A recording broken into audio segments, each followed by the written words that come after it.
First of all, thank you, everyone, for being here this morning. I want to particularly thank Captain Pulver for the opportunity to come to one of America's treasures, the Eagle. And again, we were colleagues in Washington when he worked in the Legislative Liaison Office for the Coast Guard, and was given this very arduous duty to captain this amazing boat. And so thank you again for the opportunity to visit here today and talk about an issue that's important to both the Coast Guard and also to the city of New London. Every year, the U.S. Treasury strikes 2 commemorative coins. These are coins which are authorized by acts of Congress and also by a commemorative coin committee that advises the U.S. Department of Treasury. Again, these are measures which, again, require deep and large bipartisan support to be enacted and signed into law by the President, and usually commemorate, again, events and institutions that I think all Americans really can get behind and support, whether it's branches of the military, whether it's events like civil rights achievements of our country, and the purpose is twofold. Number one, to obviously bring the spotlight to the institution or event that the Congress is commemorating, and secondly, also to provide a source of fundraising to make sure that the mission and message of the coin is fostered through, again, charitable contributions and nonprofit work that follows on the sale of the coins. On August 1st, the day before the August district work period, to use the politically correct term, began, myself and Congressman Howard Coble of North Carolina introduced a measure to strike a commemorative coin in honor of the Coast Guard's proud history in our nation. Howard, for those of you who don't know him, is a Coast Guard veteran, Republican from the state of North Carolina, and the co-chairman of the Coast Guard Caucus, which I co-chair with him. And within really hours of introducing the bill, we had 29 co-sponsors. Again, great mixture of Republicans and Democrats, folks who, generally speaking, come from districts that are familiar with the Coast Guard and its amazing history and mission. And that gives us, I think, a lot of encouragement that this is a measure that's going to really succeed in the Congress. We've got a lot more work to do. As I said, it requires actually 2/3 support before it's enacted. But again, we're again, I think, off to a great start. The Congress is scheduled at this point to go back in on September 9th, and we're going to pick up where we left off in terms of getting the word out. And that's kind of what today's event is partly about, is to, again, put the spotlight on this initiative. So, as I said, the mission of commemorative coins is twofold. Number one, to create a national memento for, again, an event or institution that is important to our country. People love coins. Military coins, again, proliferate everywhere. But these, again, are very special because only 2 are struck a year by the Treasury. And secondly, as I said, it provides an opportunity to do some fundraising. And obviously that's the second part of today's message, which is that, the City of New London is about to embark on a really exciting, important undertaking to create America's first Coast Guard museum.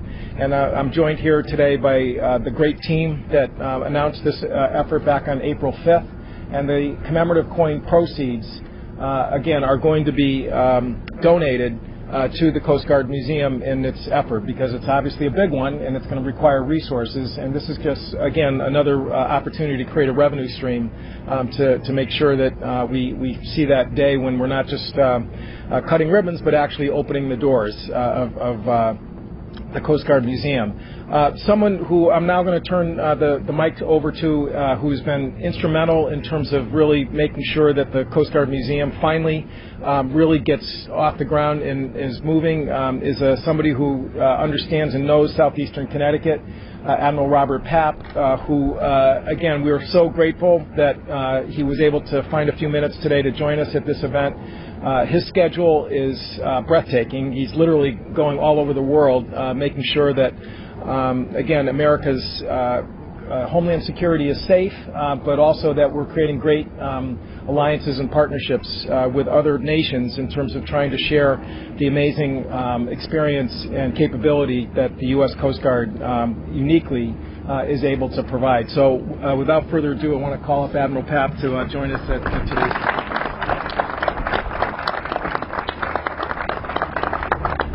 Well, good morning, everyone. I want to take this opportunity to publicly thank Mr. Courtney for his great support. We see each other frequently in Washington, D.C., and I can tell you that we have few friends better than him back in Washington in terms of looking out for the Coast Guard. And he's also taken up the torch for this very special project that I personally am enthused about and involved in, and the entire Coast Guard is excited about, the National Coast Guard Museum to be built here in New London, Connecticut. I think Congressman Courtney would join me in saying that it's good to be outside of Washington, D.C. It's always good to be outside Washington, D.C., but it's even more special to be here in New London, Connecticut.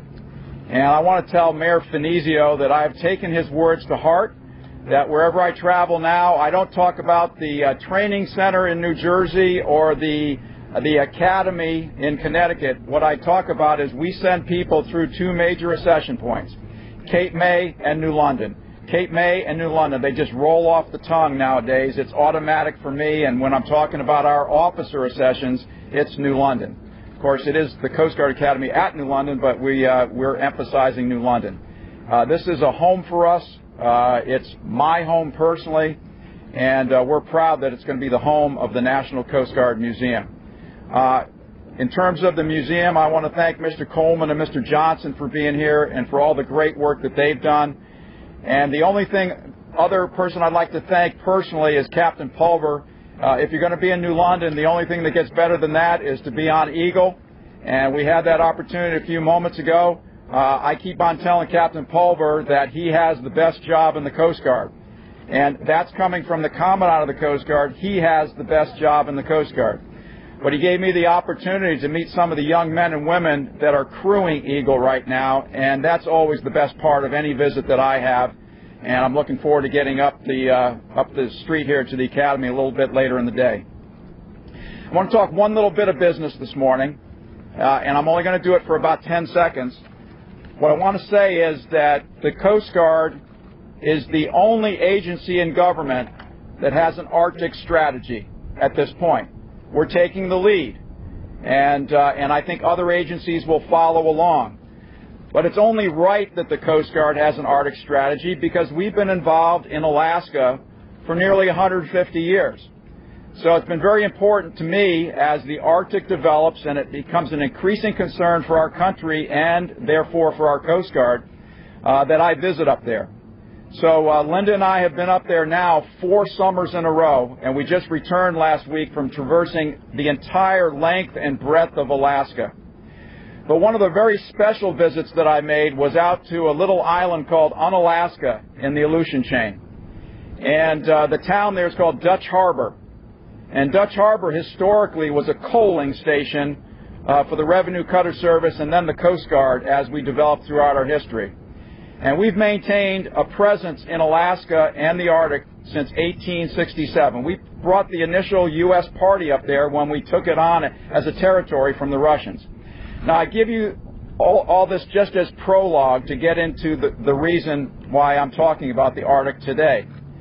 So while we were in Dutch Harbor, I had the great opportunity to travel to the graveyard that's just outside of town. And there's about a half dozen graves out there of Revenue Cutter Service sailors and Coast Guard sailors that have been meticulously maintained by Coast Guard cutter crews that have been in there throughout the years. So I went out there to look at a little bit of our history and to think a little bit about those young Americans that were out there on the frontiers of our country many years ago and are continuing to serve up there today. How do you recognize those people? How do you recognize those individuals that are buried in Dutch Harbor, Alaska, and talk about their history, talk about their contributions to the United States? Well, you do that in one way by creating a museum. And it's not just the people that have served in Alaska, it's Coast Guardsmen who have served throughout the world, who have served in every conflict that this country has faced.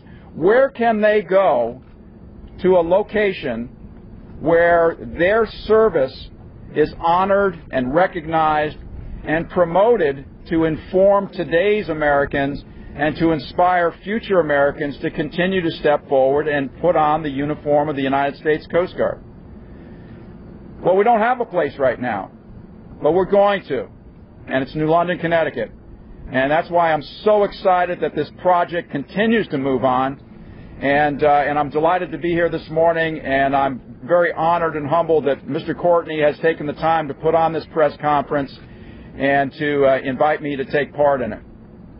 The one last thing I'll leave you with, and another reason why it's urgent to get a museum, is because while I was in Dutch Harbor, history tells me that our service's marching song, Semper Paratus, was composed in a bar in Dutch Harbor. This is true. Captain Francis von Boskirk wrote the lyrics while he was stationed in Savannah, Georgia, but he never put the lyrics to a tune until he found that saloon in Dutch Harbor, Alaska. So he sat at the piano and composed the song. That piano still exists. I sat at the piano in the home of Zoya Johnson, a Russian native who now lives in Alaska. The piano belonged to her husband, and I sat there. Well, first I stood there, and we sang Semper Paratus. They had a musician who came in and played it. Zoya was so inspired, she said, "I hear you're building a museum. I am donating the piano to the museum." So if nothing else, we need someplace to put that piano, and it's going to be here. So I want to thank the Museum Association. I want to thank Mayor Finizio for the great hard work that he's done to bring this coalition together. And then, most importantly today, I want to thank Mr. Courtney for all that he's done to promote this as well. And thank you all for being here.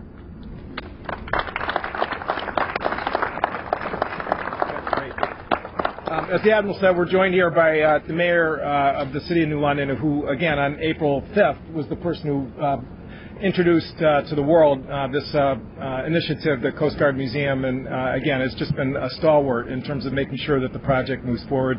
Mr. Mayor, why don't you join us up here? Thank you. Well, thank you so much, Congressman Courtney, and thank you for your leadership in bringing this together today. As Admiral Papp remarked, this isn't just a museum for the Coast Guard Academy that has already been based in New London. This isn't just a museum that will be a transformative project for this city, for this state, for this region. This will be a national home for one of our service branches.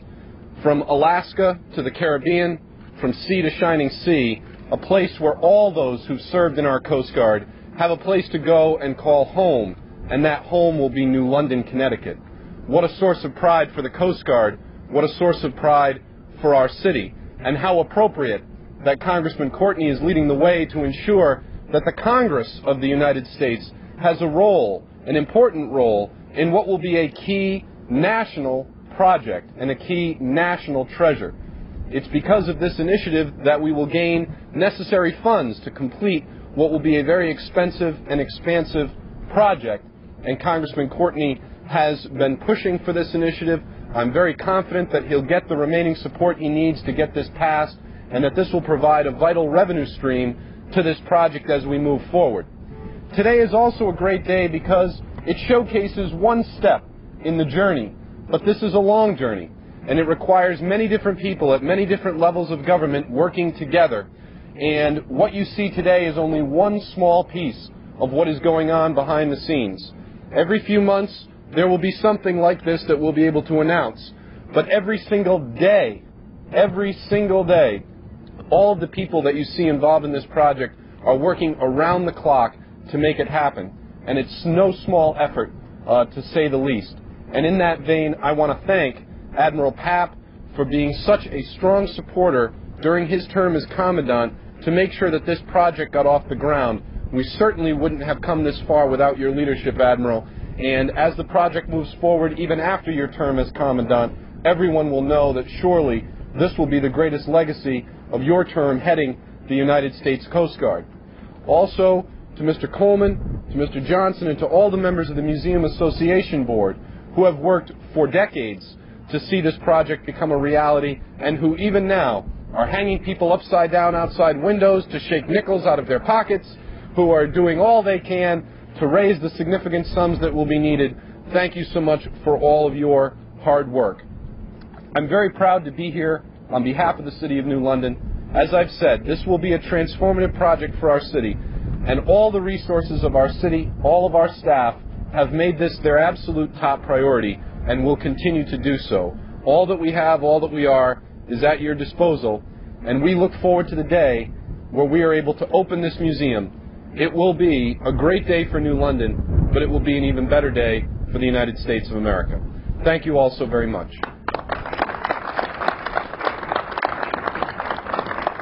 As Daryl said, the primary funding for this undertaking is going to be done through private resources and private leadership, and we, again, are so lucky in the city to have a friend who doesn't reside here, but obviously his heart and mind are deeply involved in this project, who we all got to hear from on April 5th when the rollout took place, and it's great to see him back here in the city of New London, Jim Coleman from the Museum Association. So.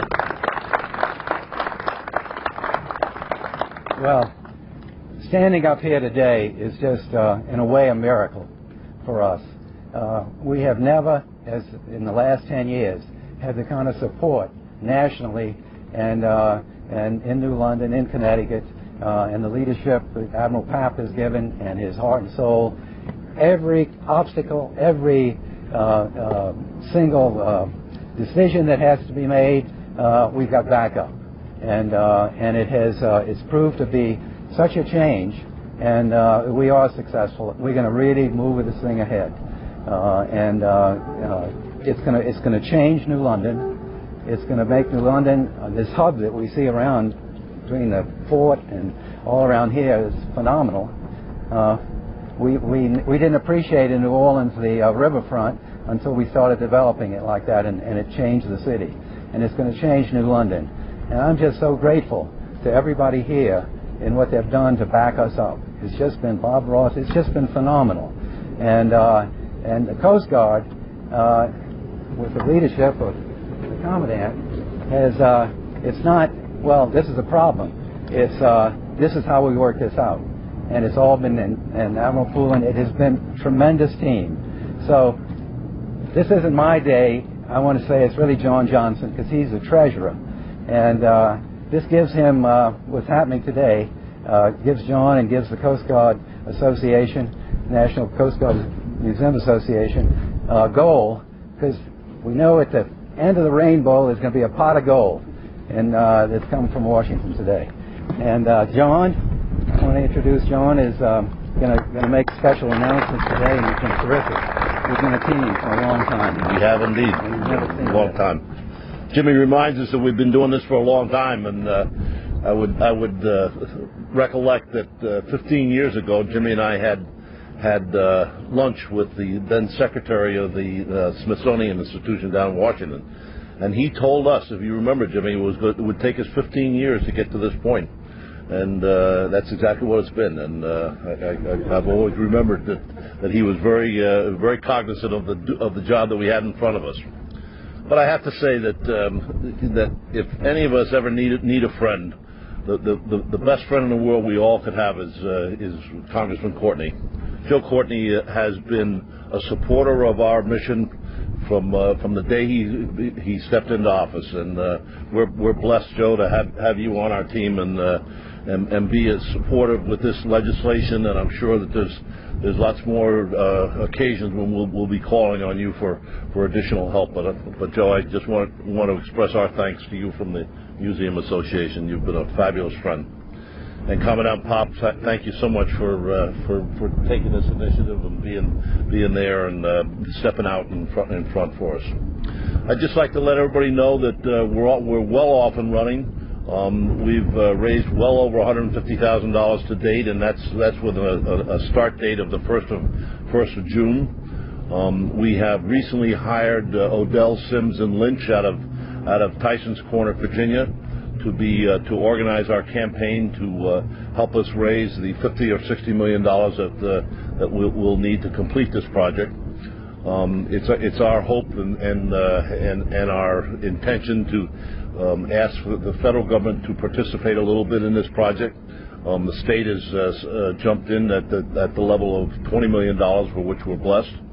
So if we can get the feds to look at somewhere between 30 and 40, our job of 50 or 60 is well within reach. We have already set a groundbreaking date of April 15th, 2014. You'll still be in office, I know, and so that's when our groundbreaking ceremony is going to be. We would like to target December of 2017 as the open date, but there's a lot that has to happen to make that a reality. But you all need to know that we're alive, we're off and running, and we think it's going to be a fabulous run, and we invite everybody to join us at whatever level. We've gotten a tremendous number of $25 donations, just like we've gotten a tremendous number of $1,000 donations. So it all helps. We need everyone's help, and we thank you all today for coming out and hearing our story. Thank you.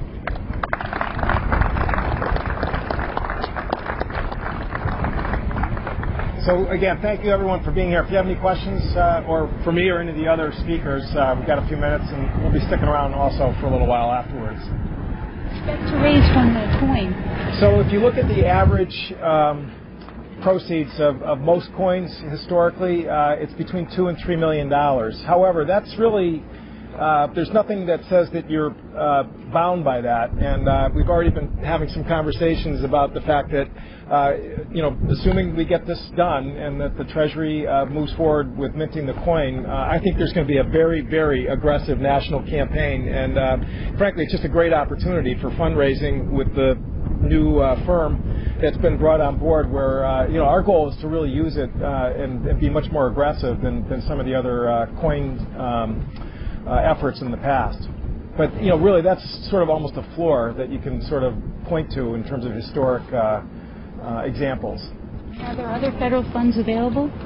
Well, again, because the project is close to a sort of intermodal place, I mean, there's different measures that we're all investigating, along with the Commissioner Rediker at the State DOT. Bob Ross is here.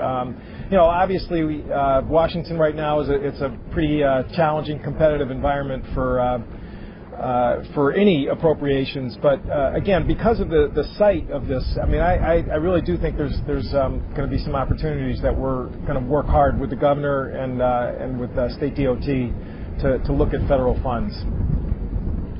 And I guess, why has it taken so long to get to this point? I remember writing about this a long time ago. Yeah.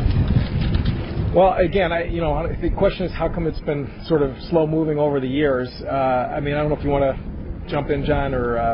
I think that we've had a great deal of consternation about exactly where the museum should be, and it finally dawned on all of us that the most appropriate site is right downtown, right by the railroad station, and Admiral Papp agreed, and he saw the reasons for having it downtown, and so I think without a site it was difficult to start the process, but now that we have a site selected, it's absolutely the right time to do it. And again, I think both the mayor and Admiral Papp really deserve a lot of the credit for finally pushing that forward. Congress authorized New London as the site before I was sworn in. So I mean that's been in law, but actually getting it to an actual site, yeah, has been the real challenge. And obviously the economy's been also a bit of an issue. But now hopefully things are picking up. We're going to be in a better fundraising environment.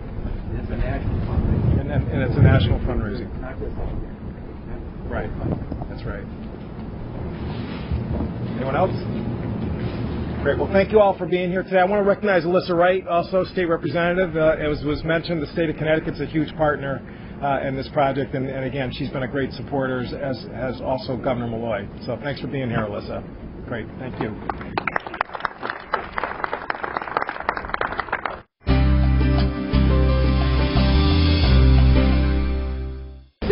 Should the president get congressional approval before taking action in Syria? I think the law requires congressional consultation. Every instance of military forces require congressional authorization to read the War Powers Act. Having said that, I mean, he's got a lot of work to do right now in terms of building on what he started last night. Again, it was only 26 members of Congress that were on the call. Again, there was some good information that flowed from that. We heard from the Minority Leader's office that, again, it was pretty adamant that there's no contemplation of ground invasion, any open-ended incursion. That whatever is being discussed right now is very limited in focus in terms of just the issue of chemical weapons, and there's no bigger agenda in terms of regime change. But again, there's lots more questions, I think, that really need to be answered. Personally, I think the Congress should be convened immediately. We have 10 more days of recess under the schedule that was set up by the Speaker. He has the authority under the resolution that set up this district work period to call us back.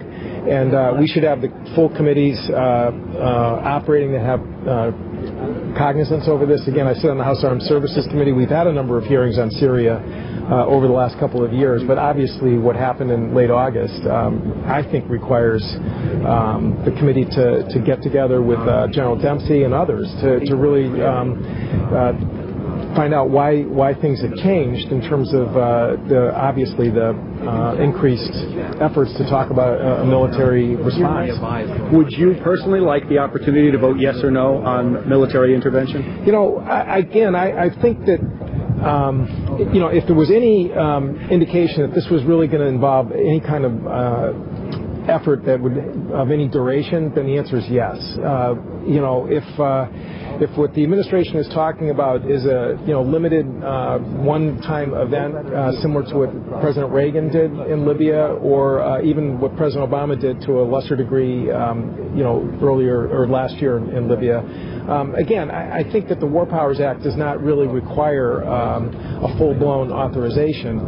Congress's batting average in terms of authorizations, by the way, has not been terrific.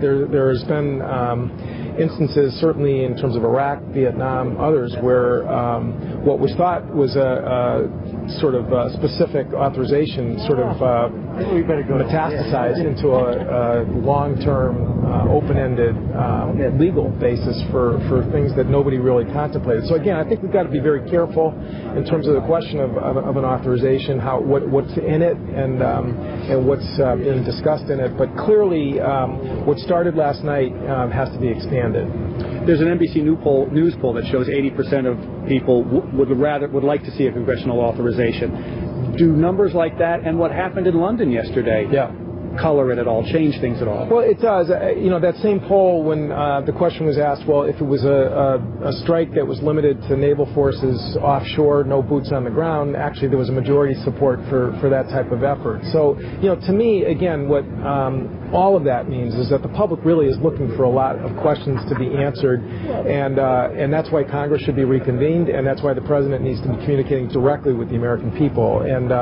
again, there was a good first step last night, but he's got a lot more work to do. Good. Let me ask you about Plum Island. Yeah. Do you need that? We were out on the boat the other day. Yeah. We know where you stand. Yeah. Now the government has reiterated we're going to sell it. Well, again, if you look at the actions by Southold, New York, where they passed a planning and zoning plan, which really almost eliminates any net profit of any sort, that decision just really doesn't add up. And again, the whole premise of the sale was to offset the cost of building a new facility in Kansas. I guess there's people at the U.S. Department of Agriculture who are still just stuck in terms of that plan. But the zoning decision, which was passed the other night, really kind of blows apart the premise of that whole approach. The idea that development, do you think they've essentially taking development out of the picture with that decision? Well, if you look at it, basically 2/3 of the island is completely treated as almost wetlands that can't be built on, and then the other portion that is subject to some kind of development would be limited to sort of research type of structures, which is not going to generate a big developer or sales price, which again was what the government was hoping for. It's not condos. It's not condos. It's not mansions. It's not hotels. It's not marinas. Again, the sort of high profit sort of enterprises that would generate a big sales price is just completely now off the charts as far as the local zoning decision. Thank you, sir. Yep. Appreciate it. Okay. Good to see you.